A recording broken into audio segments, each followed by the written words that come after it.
The Wonderful Wizard of Oz by L. Frank Baum. Chapter 16. The Magic Art of the Great Humbug. Next morning, the Scarecrow said to his friends, "Congratulate me. I am going to Oz to get my brains at last.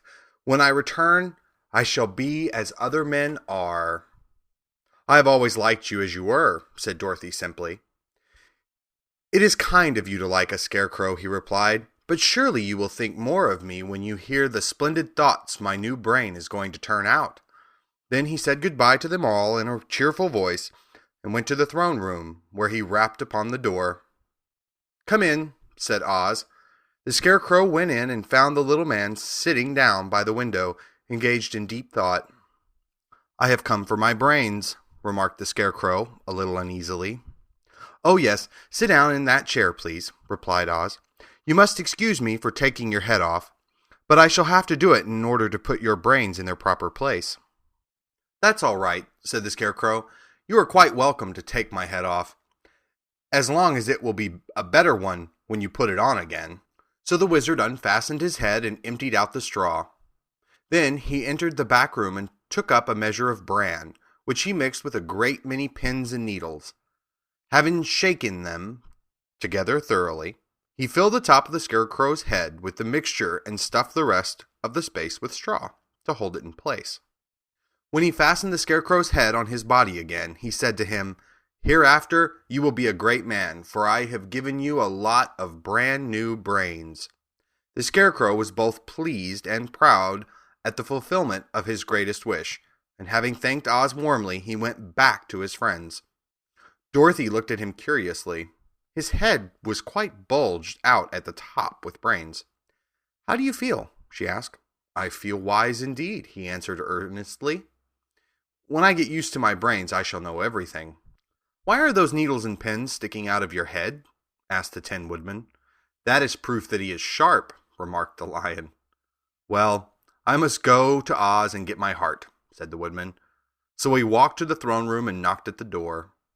"Come in," called Oz, and the Woodman entered and said, "I have come for my heart." "Very well," answered the little man, "but I shall have to cut a hole in your breast so I can put your heart in the right place. I hope it won't hurt you." "Oh no," answered the Woodman, "I shall not feel it at all."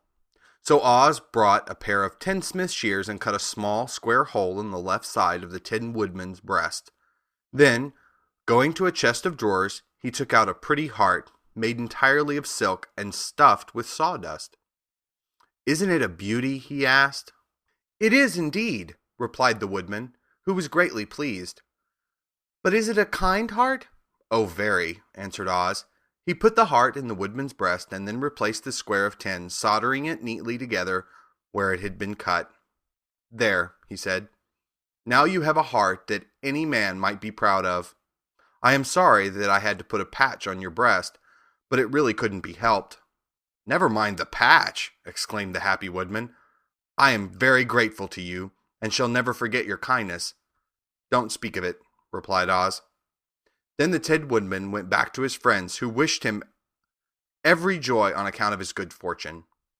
The Lion now walked to the throne room and knocked at the door. "Come in," said Oz. "I have come for my courage," announced the Lion, entering the room. "Very well," answered the little man. "I will get it for you." He went to a cupboard and, reaching up to a high shelf, took down a square green bottle, the contents of which he poured into a green gold dish, beautifully carved. Placing this before the Cowardly Lion, who sniffed at it as if he did not like it, the wizard said, "Drink." "What is it?" asked the Lion. "Well," answered Oz, "if it were inside of you, it would be courage. You know, of course, that courage is always inside one, so that this really cannot be called courage until you have swallowed it. Therefore, I advise you to drink it as soon as possible." The Lion hesitated no longer, but drank till the dish was empty. "How do you feel now?" asked Oz. "Full of courage," replied the Lion, who went joyfully back to his friends to tell them of his good fortune. Oz, left to himself, smiled to think of his success in giving the Scarecrow and the Tin Woodman and the Lion exactly what they thought they wanted. "How can I help being a humbug?" he said. when all these people make me do things that everybody knows can't be done? It was easy to make the Scarecrow and the Lion and the Woodman happy, because they imagined I could do anything. But it will take more than just imagination to carry Dorothy back to Kansas, and I'm sure I don't know how it can be done. End of chapter 16.